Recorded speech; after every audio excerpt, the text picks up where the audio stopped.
Bonjour à toutes et à tous, c'est Akamanchi et bienvenue pour cette troisième partie de vidéo sur l'année 1995 où la dernière fois on s'était arrêté après SummerSlam, donc on va continuer la review de cette belle année 95. On s'était arrêté après les débuts de Nitro exactement. Donc on va enchaîner, je vais parler rapidement de ce qui se passe backstage à l'époque avant de parler de In Your House 3 du mois de septembre. Ou du mois d'octobre. Alors je suis où? Je suis un peu perdu. Je regarde. Alors SummerSlam, ok. Ok, ouais. In Your House 3.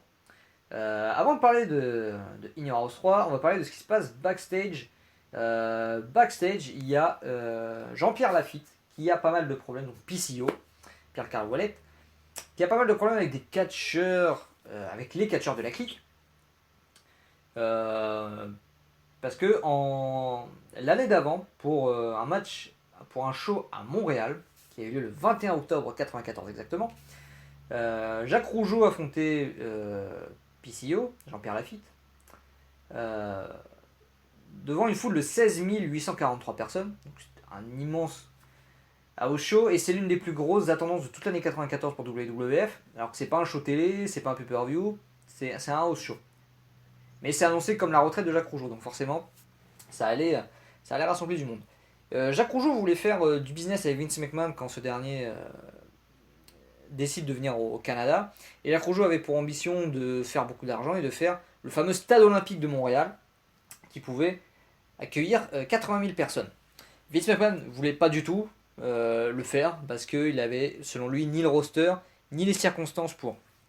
Je rappelle, WWF à l'époque n'a réussi que 2 fois à approcher les 80 000 personnes.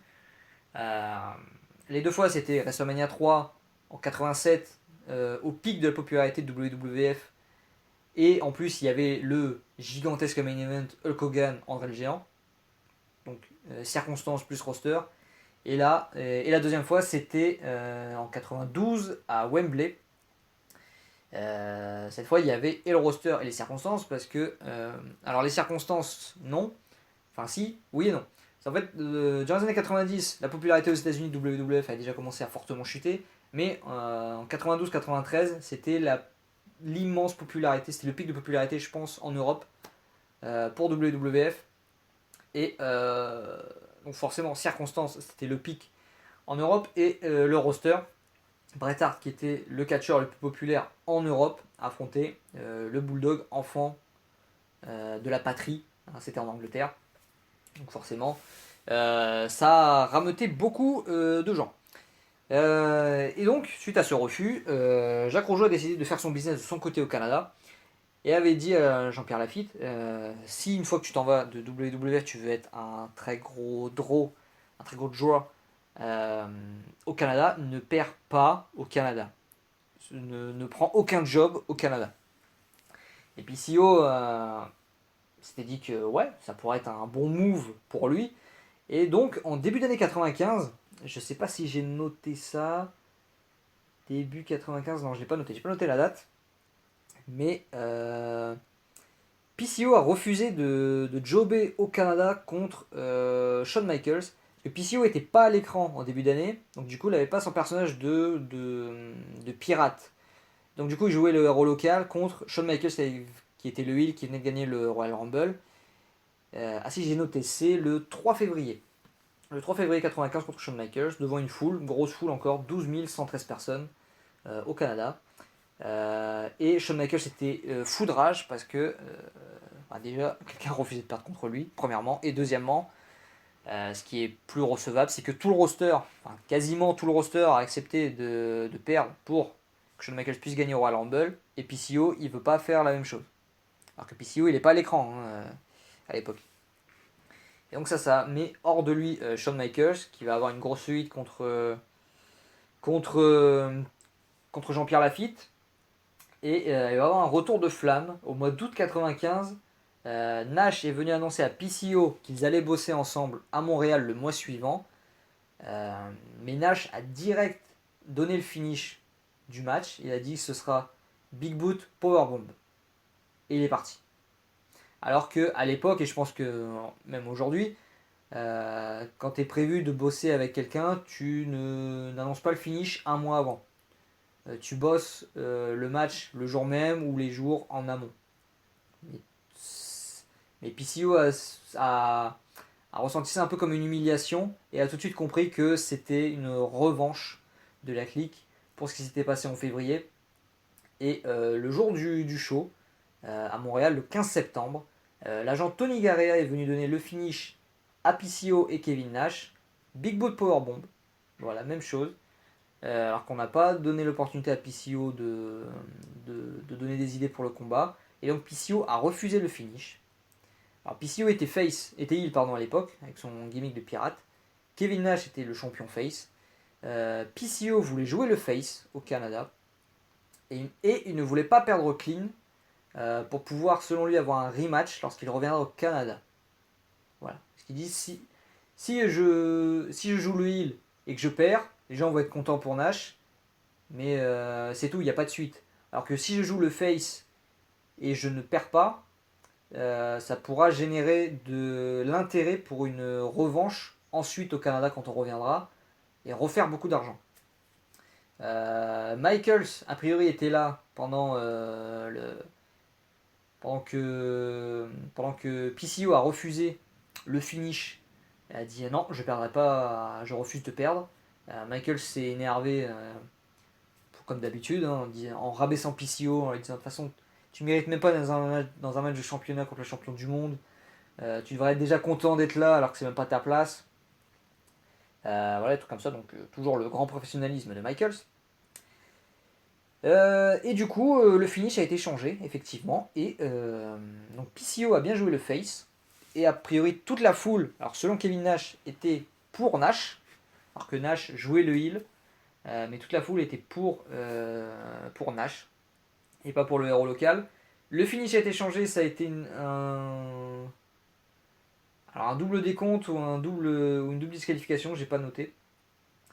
Mais à savoir que en 95, Jim Ross a instauré cette longue tradition qui perdure encore aujourd'hui, pardon. Comme quoi, en house show, les faces gagnent. Parce que déjà, à l'époque, les gens n'étaient pas toujours. Enfin, le business n'était pas ouf. Alors, si jamais tu dégoûtes un peu les gens quand ils viennent te voir en house show, c'est prendre le risque que ces gens ne reviennent pas.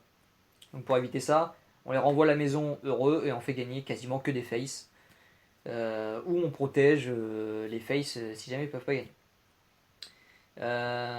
Mais là, pour éviter que les gens ne rentrent trop déçus chez eux, parce que là c'est le main event en plus, donc on a switché deux matchs. Donc le match qui devait être le pré-main event, c'est Shawn Michaels contre Sid, et c'est Michaels contre Sid qui se retrouve en main event à la place du match pour le championnat du monde. Donc voilà un peu la défiance que représentait Pierre Carl Ouellet. Et en plus, le lendemain au Québec, le pauvre Carl Ouellet, il réaffronte Nash. Et il a un move qu'il fait souvent, c'est il monte sur la troisième corde et il fait une descente de la cuisse sur son adversaire allongé. Et là, cette fois, il s'est loupé, il s'est raté. Il va faire sa descente du coude, mais sa descente de la cuisse, pardon. Mais il va mal calculer son coup, il va pas prendre assez d'élan, je sais pas. Mais il va pas sauter assez loin et il va fracasser la gueule de Nash avec le talon de sa botte. Donc vous imaginez bien que Carl Ouellet qui est lourd, hein, je pense qu'il fait pas loin de 100 kg. Il prend son impulsion, il monte très haut et quand il redescend, il fracasse son pied contre la gueule de Nash. Donc Nash, je pense qu'il n'a pas du tout vendu. Enfin non, il a vendu la douleur, mais c'était pas worké. Là, je pense que c'était une vraie grosse douleur. Et a priori, Nash, une fois qu'il a commencé à s'en remettre un peu, il s'est levé, il s'est relevé. Il a pris PCO, il l'a emmené dans le coin et il l'a fracassé à un coup de patate assez stiff, a priori. Et derrière, il a dit finish, big boot, powerbomb. Donc il a projeté PCO dans les cordes, lui a mis un big boot, il a mis une powerbomb, il a couvert pour le tomber et il lui a dit ne te dégage pas.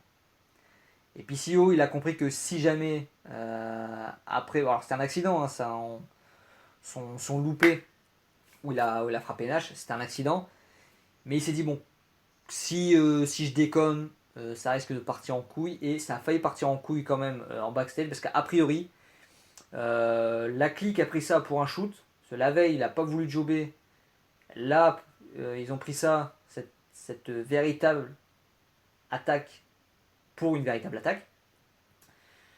Donc la clique était prêt à en découdre avec PCO. PCO était accompagné de ses potes a priori. Donc je sais pas si c'était des catcheurs ou des amis à lui. Mais a priori c'est pas passé loin de partir en pugilat. Donc voilà, hein, PCO. Voilà pourquoi ça n'a pas marché. In Your House 3, vendu sur un méga match. Avec toutes les ceintures en jeu. Pour donner envie encore une fois aux gens d'acheter. Pour leur donner un changement de titre assuré entre guillemets. Donc la carte. Savio Vega contre Wallen Mercy. Victoire de Savio Vega. Wallen Mercy qui est un personnage intéressant, voilà, très, très énigmatique, un peu la Bray Wyatt. Mais le pauvre était cassé de partout. Il souffrait à chaque fois qu'il était dans un ring, donc il n'a pas duré très longtemps. Sid va battre Henry Godwin en 7 minutes. Pas de souvenir. Le British Bulldog va battre Baba Bigelow en 12 minutes. Très bon combat. Enfin, bon combat. Pas très bon combat, mais bon combat. Dean Douglas va battre Razor Ramon en 14 minutes. J'ai aucun souvenir de ce match-là. Bret Hart va battre Jean-Pierre Lafitte dans un excellent combat que je vous recommande. Bret Hart, frustré de son année, il en avait marre de pas être en main event, de passer son année avec Isaac Ingham, avec Bob Backlund, avec Jerry Lawler. Lui, il voulait être en main event, il voulait prouver qu'il pouvait faire tout aussi bien que Shawn Michaels, parce que, enfin, voire même mieux, parce que Vince McMahon n'avait Dieu que pour Shawn Michaels, c'était le meilleur performeur du monde pour lui. Et Bret Hart voulait prouver sur ce match-là, ce soir-là, qu'il pouvait faire mieux. Il voulait tout simplement reprendre la place qui a été la sienne quelques années auparavant de Top Guy, parce que Kevin Nash, ça ne fonctionnait pas du tout dans les buy rates. Donc voilà. Bret Hart frustré, plus Jean-Pierre Lafitte très frustré, parce que Jean-Pierre Lafitte, il avait toute la clique contre lui, donc il savait qu'il n'allait pas faire de vieux os, donc il savait qu'a priori il n'allait pas faire de vieux os, donc il voulait montrer qu'il pouvait être quelqu'un d'utile en haut des cartes, donc il voulait faire un grand match lui aussi contre Bret Hart. Les deux étaient sur la même longueur d'onde, ils ont fait un excellent combat que je vous recommande. Et ensuite dans le main event, Two Dudes with Attitudes, Kevin Nash, champion du monde, et Shawn Michaels, champion intercontinental, affrontent sur le papier Owen Hart et Yokozuna. Dans la storyline, Owen Hart a trop peur, donc Owen Hart se présente pas, c'est le British Bulldog qui le remplace. Donc voilà, bon match, vraiment. Pas excellent, mais bon match. Le finish, Owen Hart, il va se faire enterrer. Owen Hart arrive à la fin du combat, parce que c'est quand même lui qui est censé être dans le match. Au final, il veut profiter de la situation que les deux se battent, que le match dure depuis un quart d'heure pour profiter de la situation et prendre la victoire. Et au final, il arrive dans le ring et il se fait défoncer par les deux autres en une minute. Et il perd le titre comme ça. Donc c'était couru d'avance que c'était le championnat par équipe qui allait changer de main, parce que bon, McMahon n'était pas fou, il n'allait pas faire changer son titre de champion du monde sur un match par équipe. Shawn Michaels n'a très clairement pas jobé, donc ça pouvait pas être cette équipe-là qui allait perdre. Le fait de la petite subtilité avec Owen Hart, remplacé par le Bulldog, mais c'est Owen Hart qui prend le tombé, c'est pour donner une porte de sortie, pour ne pas donner les titres par équipe au final à la clique, pour pas envoyer un mauvais signal supplémentaire au reste du vestiaire, pour ne pas mettre toutes les ceintures sur la clique. Voilà. Et donc les fans vont pas être contents du tout, parce que le pay-per-view était grandement bâti sur cette affiche-là. Alors déjà c'est pas l'affiche vendue qu'on a, parce qu'Owen Hart n'est pas là, c'est le Bulldog qui le remplace, et au final on a un faux finish. Donc voilà, les fans déçus, hein. Tu payes un pay-per-view et t'as une fin de merde. Donc, une fin pas clean en tout cas. Donc ça déçoit les gens. Tac tac tac. Lors du show aussi, lors de la journée du show, Vince McMahon annonça sur roster que Bill Watts, qui était là depuis le mois d'août, allait être le seul décisionnaire au niveau du booking. Ça va pas durer très longtemps, ça va durer un peu plus d'un mois. Mais voilà. pour instaurer l'autorité de Watts, il va le décrire comme l'esprit le plus brillant du catch. Voilà, donc en gros, suivez ce qu'il dit, faites pas chier, venez pas m'emmerder. Les deux, donc Vince McMahon et Bill Watts, vont s'adresser au roster en disant que le produit du show télé va changer de direction, ça c'est important, et s'orienter davantage vers le soap opéra avec des fins qui donnent envie de voir le show de la semaine suivante. Donc un peu le booking à la Vince Russo, à savoir on fait pas forcément de la shock value, même si le main event 3 contre 3, les face contre le clan Cornet, un peu dans cette idée là, où on fait de la shock value, pour donner envie aux gens de revenir, de suivre en tout cas. Donc les décisions de Bill Watts, est-ce que quelque part c'est pas la première pierre qui va amener à l'attitude era? Quelque part. Je pose la question. Bill Watts a pris d'autres décisions aussi. Recruter et pusher très fortement Ahmed Johnson. Parce que déjà, Bill Watts, je vous ai dit tout à l'heure qu'il avait pris la décision de mettre notamment le British Bulldog en heel dans le main event. Donc, c'est pas sa première décision, mais pour montrer d'autres décisions. Ahmed Johnson, parce que deux des gros faits d'armes de Bill Watts en tant que booker, c'est d'avoir fait une star dans le Junkyard Dog durant les années 80. C'était une énorme star le Junkyard Dog, hein, ça allait vraiment très loin. Il faut vraiment aller voir des matchs de l'époque pour s'en rendre compte. Et Bill Watts bookait WCW durant l'année 92 notamment. Et c'est sous sa coupe que, et c'était sa décision, de donner le titre de champion du monde à Ron Simmons. Donc pusher les afro-américains en haut et toucher la démographie, cette démographie, c'est quelque chose qu'il a l'habitude. Et WWF, selon lui, n'exploitait pas assez cette démographie-là, donc il fallait un face black pour toucher cette démographie. Donc c'est pour ça que vous allez manger beaucoup d'Ahmed Johnson. À partir de ce moment-là, dès qu'il va arriver, il est poussé très fort. Il est booké très fort. Bill Watts a choisi Bret Hart comme nouveau champion du monde. Voilà.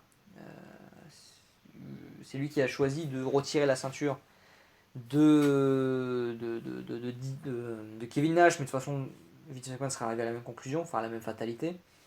Et il a aussi pris la décision de mettre fin aux gimmicks ridicules pour mettre l'accent sur les personnalités plus réalistes. Voilà. Et du coup, quand il va partir, Vince McMahon va embrayer le pas et va garder les mêmes directives. Ahmed Johnson, il va être poussé fort pendant longtemps. Bret Hart, il va prendre le titre à Nash au Survivor Series. Et ça va être le point de rupture entre Bill Watts et Vince McMahon, parce que Vince McMahon voulait mettre la ceinture sur Shawn Michaels. Bill Watts voulait mettre la ceinture sur Bret et avoir Bret en tant que champion pendant très longtemps. Il voulait construire la fédération autour de lui. Vince McMahon, lui, il était d'accord pour que Bret prenne la ceinture à Nash, mais il voulait que la fatalité, que la finalité, et la finalité ça voulait dire WrestleMania 12, ce soit Shawn Michaels qui devienne champion du monde. Bill Watts, il voulait pas entendre parler de Shawn Michaels, pour lui il était trop petit, trop frêle, il était trop drogué. Donc voilà, il pouvait pas s'entendre sur ce point-là. Vince McMahon a dit qu'est-ce qu'on fait, et a priori Bill Watts lui a dit c'est facile, toi t'es le patron et moi je rentre chez moi. Voilà. Et Bill Watts n'en veut même pas Vince McMahon parce que lui aussi il a été en tant que numéro 1 d'une compagnie, et c'est très bien à quel point c'est difficile de laisser le booking et les décisions qui vont influencer ton futur personnel à quelqu'un d'autre. Donc il a dit moi j'en veux pas du tout à Vince McMahon, je comprends, il n'y a aucun souci. Donc voilà. In Your House 3, j'en ai parlé. Au mois d'octobre, qu'est-ce qu'on a? Ah oui, alors le 13 octobre, le lundi 13 octobre, pour être précis, suite à un house show à Binghamton dans l'état de New York, Shawn Michaels, accompagné du 1-2-3 Kid et de Davey Boy Smith, le Bulldog, vont parcourir les 70 miles qui les séparent de Syracuse où se tenait le prochain house show, donc le house show du lendemain, du mardi 14 octobre. Ils vont résider, je crois, au motel numéro 8, pour l'anecdote, et ils vont... donc ils arrivent bien après minuit, hein, et ils vont rejoindre le club 37, voilà, pour le détail, hein, pour aller boire un verre, décompresser, s'amuser, tout ça. Et beaucoup de fans vont les reconnaître, ils vont signer des autographes, tout ça, notamment une jeune fille que Michaels a décidé de draguer. Dans ce fameux club 37, il y a un homme de 23 ans qui s'appelle Douglas Griffith, qui est un soldat de la 10e division de Mountain à Fort Drum, FORT-DRUM en 2 mots, basé à 85 miles au nord de Syracuse. Voilà. Ça c'est de l'info, hein. J'ai creusé un peu. Il profitait d'une de ses rares permissions pour décompresser avec ses amis et voir une fille, précisément celle que draguait Michaels. Les deux vont un petit peu s'embrouiller dans le bar, sans que ça mène à rien dans le bar. Le videur, a priori, sentant le climat un peu se réchauffer, il va dire au patron qu'il faut que les catcheurs s'en aillent avant que ça ne dégénère. Parce que les catcheurs, hein, les trois, Shawn Michaels, le Kid et le Bulldog, ils étaient démis forts. Les trois se sont mis une boîte phénoménale, ils étaient défoncés comme pas possible. Et donc le patron, il a dit à sa femme ou à sa fille, je sais plus, de les raccompagner. Donc elle les a emmenés dans sa voiture, enfin à sa voiture. Shawn Michaels s'était installé à l'avant du véhicule, les deux autres à l'arrière, et les militaires sont sortis. Donc contrairement à ce que Michaels a déclaré, comme quoi ils étaient 7 ou 8, selon ce qui traîne, a priori ils étaient que 3 et non pas 7-8. Et le fameux Douglas Griffith a sorti Shawn Michaels de la bagnole et il lui a cassé la gueule à coups de pied, à coups de poing, et il lui a éclaté la portière dans la gueule. Le Kid et le Bulldog étaient dans la voiture. Les deux autres militaires en question, ils étaient à l'extérieur de la voiture et ils bloquaient les portes pour pas qu'ils puissent sortir, et les Michaels. Devant ce traquenard, hein, entre guillemets, la fille qui devait les raccompagner, la femme ou la fille du patron, est rentrée dans le bar chercher de l'aide. Donc le patron et le videur sont sortis pour séparer tout le monde. C'est a priori à ce moment-là que, quand les militaires sont partis, que le Kid a réussi à sortir de la bagnole et a priori a fait cette fameuse scène où il a tenté de mettre des coups de pied de kung-fu alors qu'il n'y avait plus personne et s'est rétamé la gueule comme une merde. Shawn Michaels a été emmené donc, par la fameuse femme ou fille du patron à l'hôtel Saint-Joseph, voilà, pour l'info. Et ensuite, il y a eu des dépositions, parce que la police a été appelée, hein, voilà. Alors j'ai la déposition de Shawn Michaels, enfin un morceau, hein, la déposition, il n'y a pas tout. Et alors Shawn Michaels a déclaré, je cite: Nous n'avions aucun problème avec personne dans le club. Je ne me souviens pas trop de ce qui s'est passé, mais je sais que j'ai souffert de blessures à la tête et d'avoir perdu connaissance. Les catcheurs qui m'accompagnaient et qui étaient assis à l'arrière du véhicule m'ont raconté que 7 ou 8 hommes m'ont sorti de la voiture et m'ont tabassé. Je n'ai provoqué ces hommes d'aucune manière que ce soit et ils n'avaient pas le droit de me tabasser. Je souhaite déposer plainte. Je donne au département du shérif du comté d'Onondaga la permission d'obtenir toute information médicale concernant mon traitement pour les blessures que j'ai subies le 14 octobre 1995. Alors je souhaite revenir sur une phrase, juste pour que vous ayez l'exacte phrase. En version originale, c'est I do desire prosecution on the matter. J'ai traduit ça par je souhaite déposer plainte, mais une traduction plus littérale, ce serait je souhaite des poursuites judiciaires. Voilà, pour que ce soit carré. De son côté, le fameux Douglas Griffith a déclaré auprès de la police: ce catcheur, Shawn Michaels, est venu à moi, nous nous sommes poussés, j'ai pu saisir sa veste pour le plaquer contre la voiture de Donna. Donc la fameuse femme ou fille du patron s'appelle Donna. Ce Michaels est un grand gars de 250 livres et j'essayais juste de ne pas être blessé par lui. Je suis désolé que cela soit arrivé, je ne souhaitais pas que quelqu'un soit blessé. Mes amis étaient avec moi, mais je n'ai vu aucun d'entre eux se battre. Donc voilà, donc pour contredire la version de Michaels, comme quoi il s'est fait tabasser par 7 ou 8 gars. Voilà. Donc, a priori, Michaels, de son propre aveu, n'avait aucun souvenir de la scène. Il était tellement défoncé qu'il n'a rien senti. C'est comme quand, ça vous est sûrement arrivé vous aussi, hein, quand on se casse la gueule, quand on est raide bourré, on sent rien, mais par contre le lendemain, une fois qu'on a décuvé, on a mal à cause de la chute ou peu importe. A priori, c'est la même chose pour Michaels. Tellement bourré, il sentait rien, qu'il n'a pas senti les coups. Et du coup, il est allé demander au Kid et au Bulldog qu'est-ce qui s'était passé, mais les deux n'avaient pas la même version. Donc, pour dire dans quel état ils étaient les trois. Michaels, lui, se souvient de rien, il n'a même pas senti les coups. Et les deux autres qui ont assisté à la scène et à la soirée, ils se souvenaient de rien. Enfin, pas de rien, mais ils n'avaient pas du tout les mêmes souvenirs.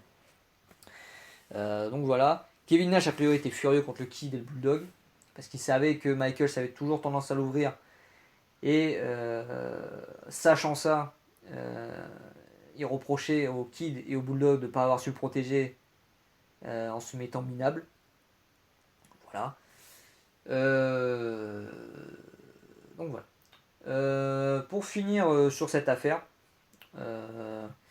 quelques mois plus tard, il devait y avoir un procès, hein, fatalement, en mai ou en juin, j'ai pas noté, mais dans cette période-là, Michaels était champion du monde et il devait y avoir le procès.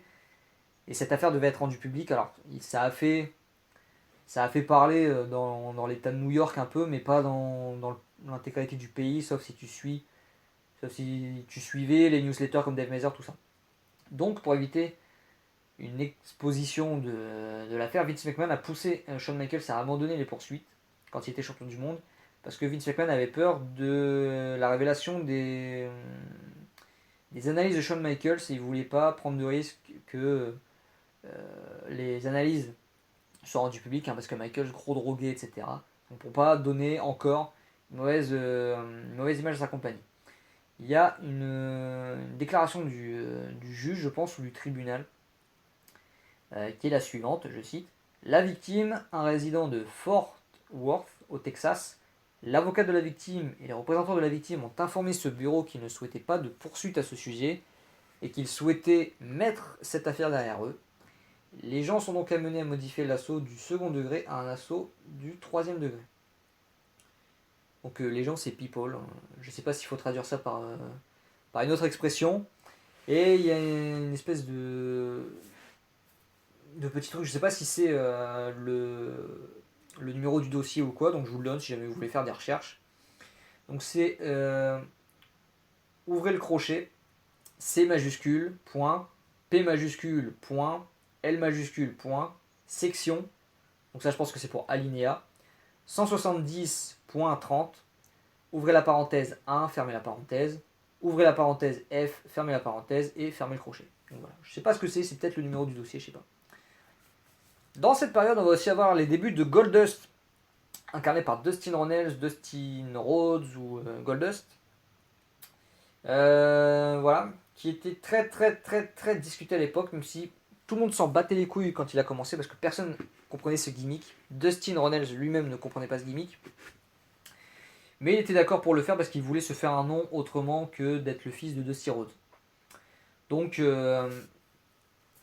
a accepté de prendre ce gimmick chez WWF.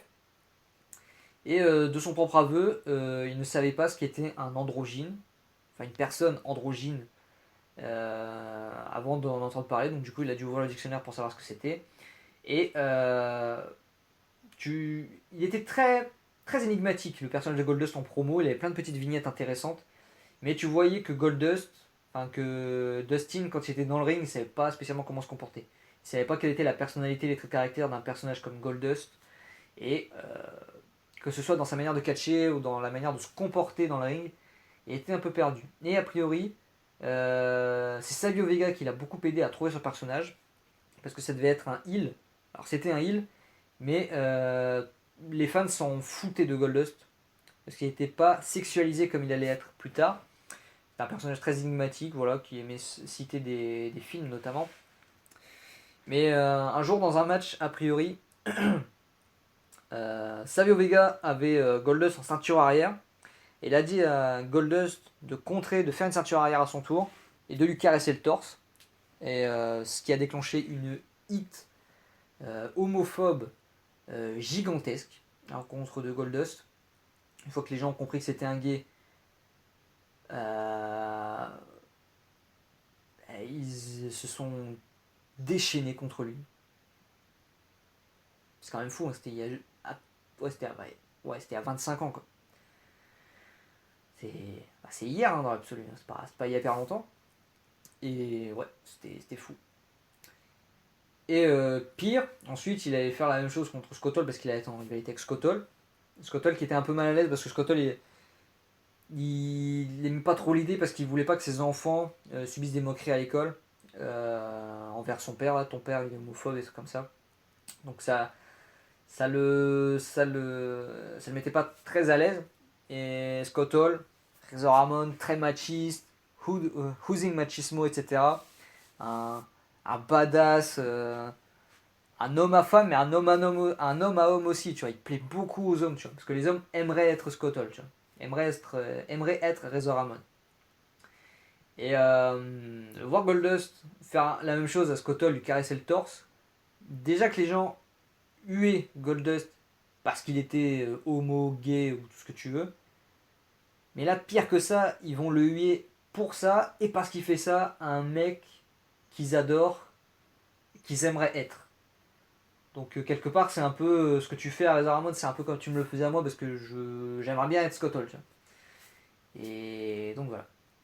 Euh, Goldust qui était le heel le plus haut du monde hein, pour prendre les propos de Steve Austin et son sens de la formule. Parce que Steve Austin a déclaré que Goldust était le heel le plus haut du monde. Il avait une hit nucléaire et il, donc WWF, jetait de l'essence en permanence dessus pour le garder chaud, donc pour le garder hot. Donc voilà le sens de la formule de notre ami Steve Austin. Ensuite, Dean Douglas qui va se faire niquer une dernière fois. Parce que Dean Douglas était très mécontent, pardon, parce qu'on arrive à In Your House 4 que alors Shawn Michaels, suite à l'attaque de Syracuse, est obligé de rendre son titre vacant. Enfin, a priori, il aurait pu catcher, mais il aurait refusé parce qu'il aurait dû jobber. Donc, a priori, il n'a pas du tout voulu passer le truc à Shane Douglas, prétextant la blessure.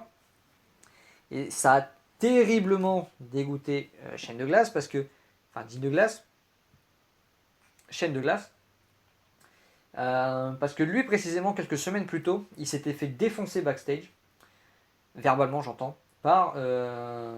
Et ça, c'est Nash qui le raconte. Et Nash prend cet exemple-là pour dire que le problème de Dean Douglas, de Shane Douglas chez WWF, c'était pas la clique, c'était Shane Douglas lui-même.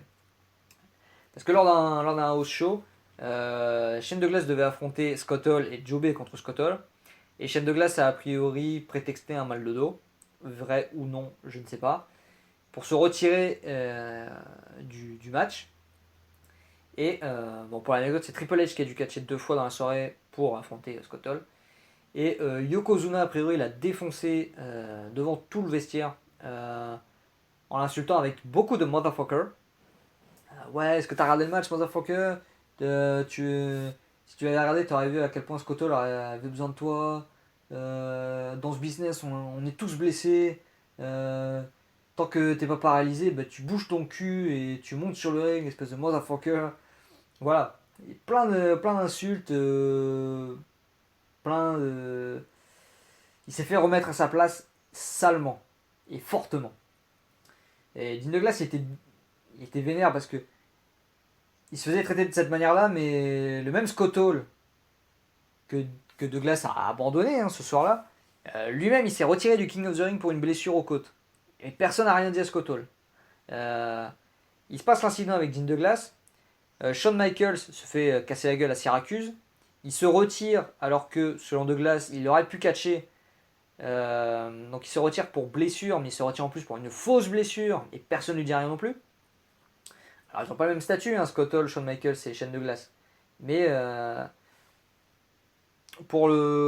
c'est ce côté un peu malhonnête que lui pense de ces situations-là qui l'ont beaucoup dérangé. Donc voilà. Donc Michaels va rendre le titre à Douglas. Douglas va affronter Scott Hall dans la soirée, va jobber, enfin va perdre avec un pied dans les cordes pour pouvoir avoir une sortie et continuer à feuder, mais au final ça va pas avoir de suite. Donc voilà, Dean Douglas, c'en était fini déjà pour lui. Donc le fameux In Your House, qu'est-ce qu'on a? Hunter S. Ramsey contre Fatou. Pas à voir. Bon, Bob Holly, Radford en pré-show, j'en parle pas. Les Smoking Guns contre le Kid et Razor Ramon. Euh, j'ai pas de souvenir. Je me souviens du finish, mais pas du match. Goldust contre Marty Jannetty, l'un des pires matchs en pay-per-view de l'année. King Mabel contre Yokozuna, même chose. Alors, King Mabel devait affronter l'Undertaker pour l'anecdote.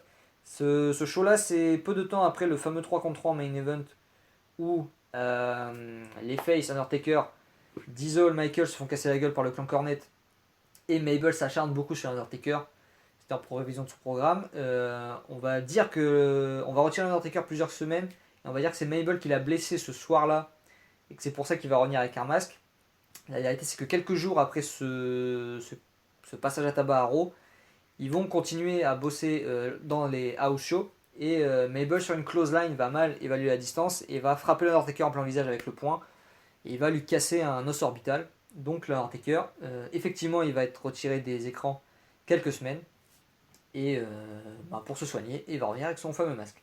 Donc King Mabel contre Yokozuna, très mauvais match aussi, 5 minutes, double décompte extérieur, c'est naze. Razor Ramon contre Dean Douglas, le match est nul. Voilà, parce que Dean Douglas passe pour un passeport très faible. Donc voilà. Et le British Bulldog bat Diesel par disqualification en main event suite à l'intervention de Bret Hart. Le British Bulldog et Diesel enfin, le Bulldog a essayé de faire un peu la même structure de match que le match entre Bret Hart et Diesel au Royal Rumble. Donc dans l'idée c'est pas mal. Sauf que les British Bulldog est une bien moins grande science du ring que Bret Hart. Donc ça rend beaucoup moins bien. Et les matchs... alors je vois un match... un résultat. Henry Godwin qui bat Sid.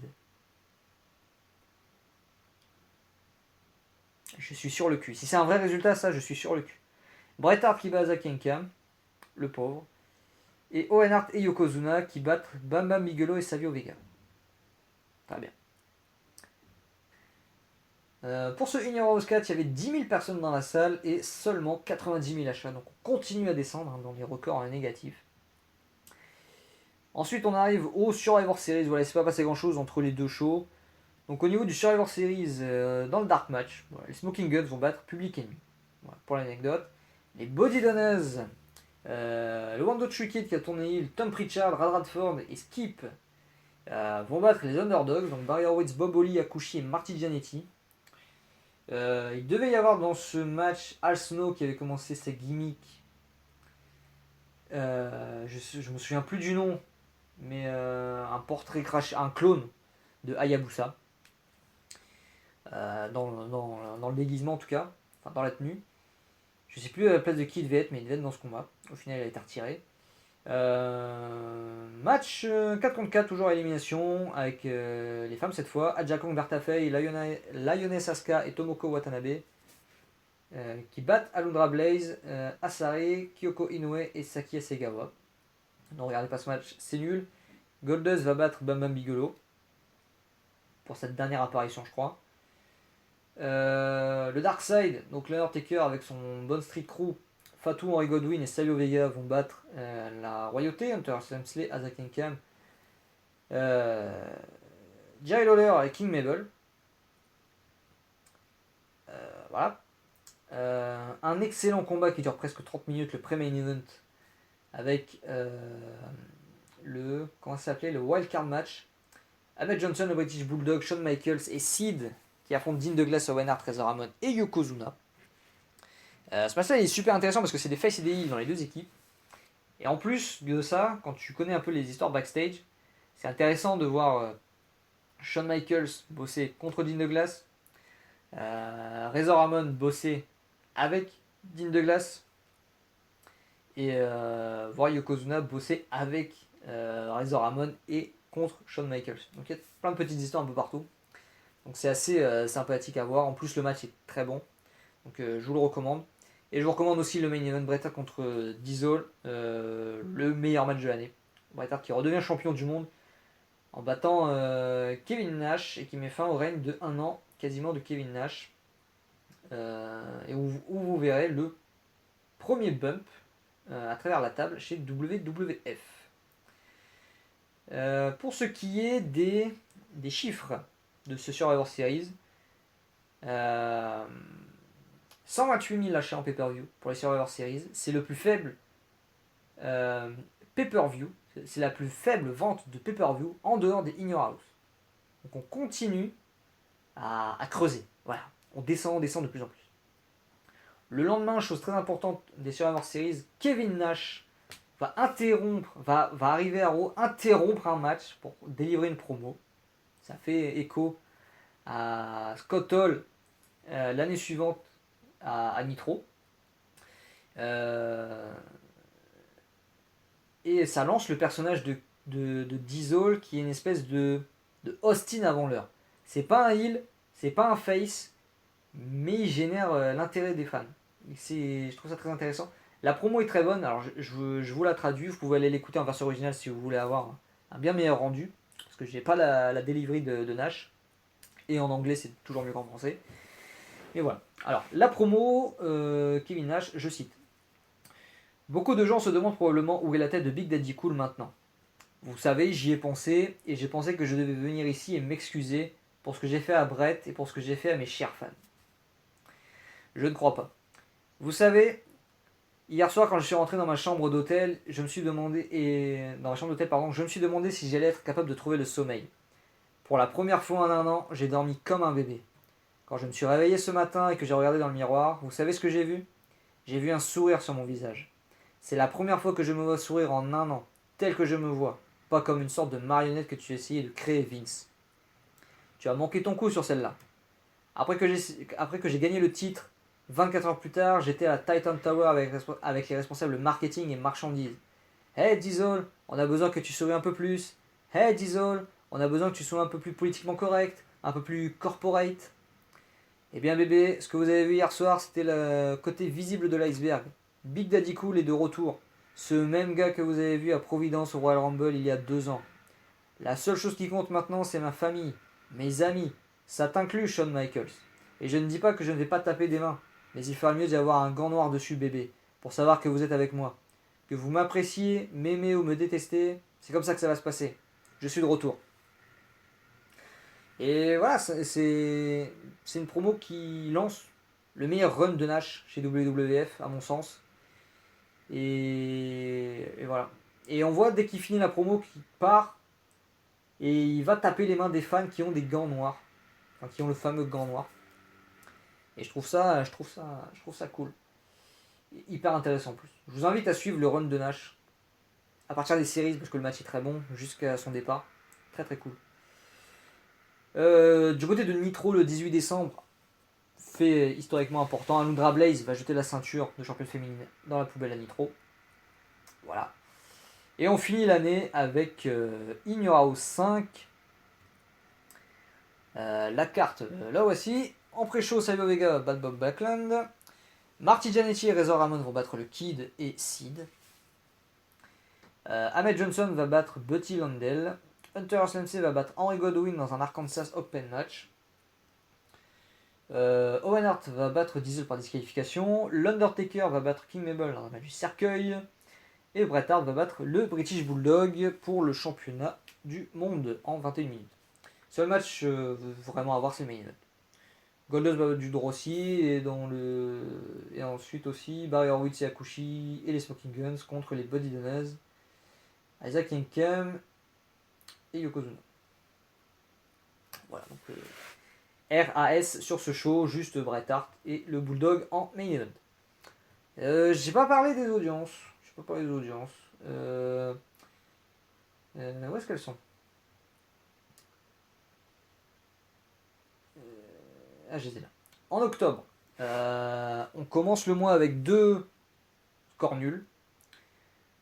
Raw va gagner une bataille et Nitro va gagner 2 batailles de suite en octobre. Donc première fois que Nitro gagne plus de face à face sur un seul mois, dès le 2e mois. En novembre, 2 victoires chacun.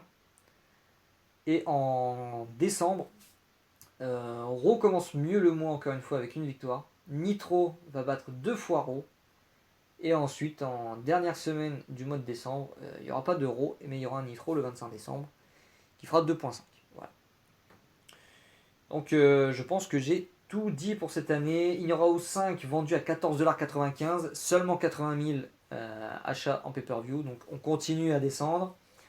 Et pour l'anecdote, il y avait un pay-per-view UFC la veille de Ignorao 5 qui a fait 250 000 achats, donc c'est 3 fois plus que WWF. Donc c'est énorme. Une autre petite chose qui va conduire, qui va continuer à frustrer Scott Hall et qui va l'amener à rejoindre WCW l'année suivante. Scott Hall pour se faire plus d'argent parce qu'il a compris qu'il ne retournerait pas en main event et qu'il ne se ferait pas beaucoup d'argent d'un seul coup. Je pense qu'il gagnait quand même très bien sa vie, mais quand tu es en main event, tu gagnes beaucoup plus d'argent.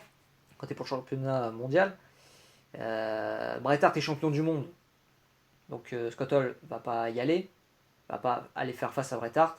Shawn Michaels est le prochain champion du monde, donc Scott Hall va pas se retrouver dans un programme contre Bret Hart, contre Shawn Michaels non plus, pardon. Et a priori, c'est pas prévu qu'il tourne heel. Donc Scott Hall est bloqué, il stagne, il est redevenu champion intercontinental, c'est une stagnation pour lui. Lui, ce qu'il veut, c'est se faire plus de pognon. Et à cette période-là, il a demandé à Vince McMahon de pouvoir se libérer pour pouvoir aller faire quelques dates au Japon. Scott Hall, c'est une grosse star au Japon. Refusé par Vince McMahon. Et donc, du coup, pas possibilité de se faire plus d'argent pour Scott Hall. Et donc, quand Eric Bischoff va venir avec un chèque en blanc l'année suivante, et ben, Scott Hall, il va pas hésiter à faire le grand saut. Donc voilà pour cette année 95. Encore une fois, vous pouvez retrouver mes recommandations pour les matchs de cette année en description de la vidéo. Et je pense que c'est tout. Voilà. J'espère que cette petite trilogie vous aura plu. Voilà. Assez long quand même, je pense qu'on en a pour 2 heures. Là, je viens d'enregistrer toutes les vidéos à la suite. Je pense qu'il y en a pour 2 bonnes heures de vidéo au moins. Même plus, j'irai à 2h30.